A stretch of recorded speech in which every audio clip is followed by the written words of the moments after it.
Dear viewers, Assalamu alaikum. I hope you all are well and sound wherever you are. You are welcome to the Magic Learn English. Dear viewers, আজকের ভিডিওতে আমি magic rule 116 নিয়ে আলোচনা করব, যার মাধ্যমে আপনারা বাংলা থেকে খুব সহজেই ইংরেজিতে অনুবাদ করতে পারবেন এবং ফ্লুয়েন্টলি ইংরেজিতে কথা বলতে পারবেন।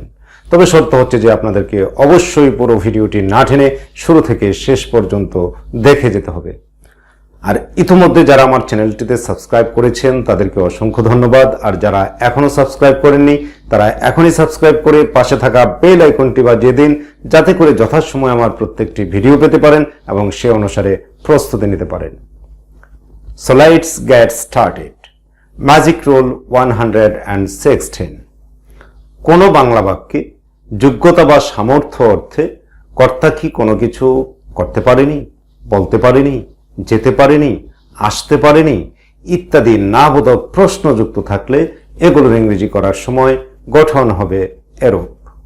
গঠন হ্যাভ বা has plus subject plus not been plus able to plus মূল ভার্বের present form plus extension plus প্রশ্নবোধক চিহ্ন।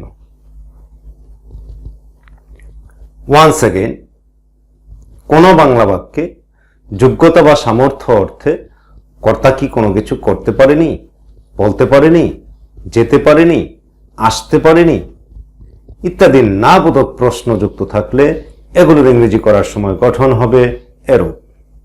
গঠন হ্যাভ বা has plus subject plus not been plus able to plus মূল ভার্বের present form plus extension plus প্রশ্নবোধক চিহ্ন।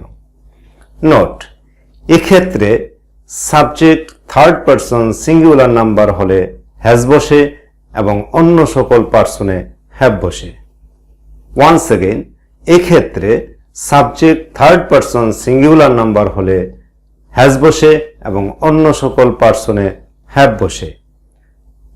ডিয়ার ভিউয়ার্স, এই বাক্যটিকে আমরা অন্য স্ট্রাকচারেও অনুবাদ করতে পারি। সেই স্ট্রাকচারটি হলো could plus subject plus not plus মূল ভার্বের present form plus extension plus প্রশ্নবোধক চিহ্ন।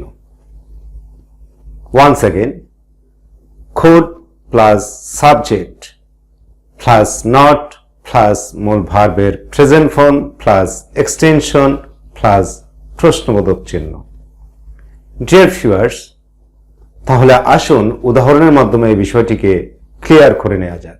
যেমন, তুমি কি কাজটি করতে পারোনি?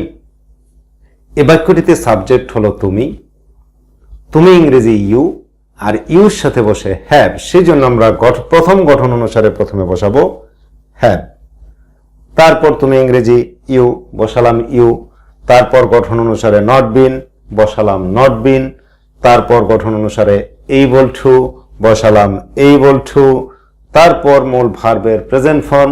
এই বাক্যটিতে মূল ভার্ব হচ্ছে করা, করা ইংরেজি ডো, সো বসালাম ডো, তারপর বাকি থাকলো এক্সটেনশন, এক্সটেনশনে রয়েছে কাজটি, কাজটি ইংরেজি দি ওয়ার্ক, তারপর সর্বশেষ প্রশ্নবোধক চিহ্ন বসালাম প্রশ্নবোধক চিহ্ন।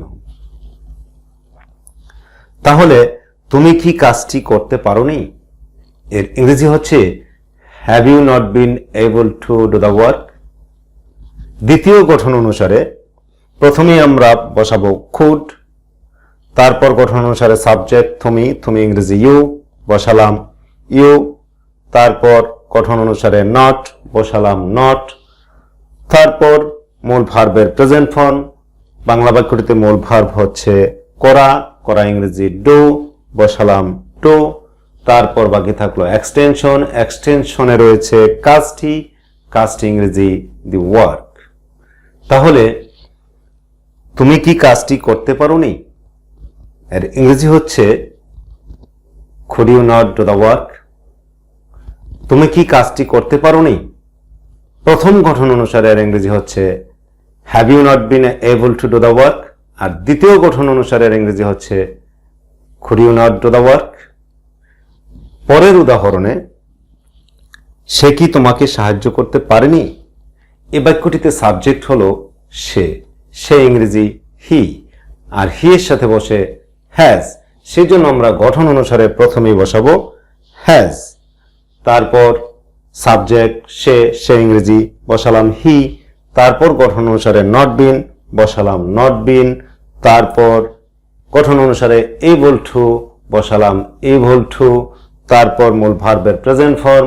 এই বাক্যটিতে মূল ভার্ব হচ্ছে সাহায্য করা, সাহায্য করা ইংরেজি হচ্ছে হেল্প, সো বসালাম হেল্প। তারপর এক্সটেনশন, এক্সটেনশনে রয়েছে তোমাকে, তোমাকে ইংরেজি ইউ। সর্বশেষ প্রশ্নবোধক চিহ্ন বসালাম প্রশ্নবোধক চিহ্ন। তাহলে সে কি তোমাকে সাহায্য করতে পারেনি? এর ইংরেজি হলো has he not been able to help you. দ্বিতীয় গঠন অনুসারে এর ইংরেজি হবে, প্রথমে আমরা দ্বিতীয় গঠন অনুসারে প্রথমে আমরা বসাবো খুড, বসালাম খুড। তারপর সাবজেক্ট, সাবজেক্ট সে ইংরেজি বসালাম হি। তারপর গঠন অনুসারে নট বসালাম নট। তারপর মূল ভার্বের প্রেজেন্ট ফর্ম, বাংলা বাক্যটিতে মূল ভার্ব হচ্ছে সাহায্য করা, সাহায্য করা ইংরেজি হেল্প, বসালাম হেল্প। তারপর বাকি থাকলো এক্সটেনশন, এক্সটেনশনে রয়েছে তোমাকে, তোমাকে ইংরেজি ইউ, বসালাম ইউ। সর্বশেষ প্রশ্নবোধক চিহ্ন বসালাম প্রশ্নবোধক চিহ্ন। তাহলে সে কি তোমাকে সাহায্য করতে পারেনি?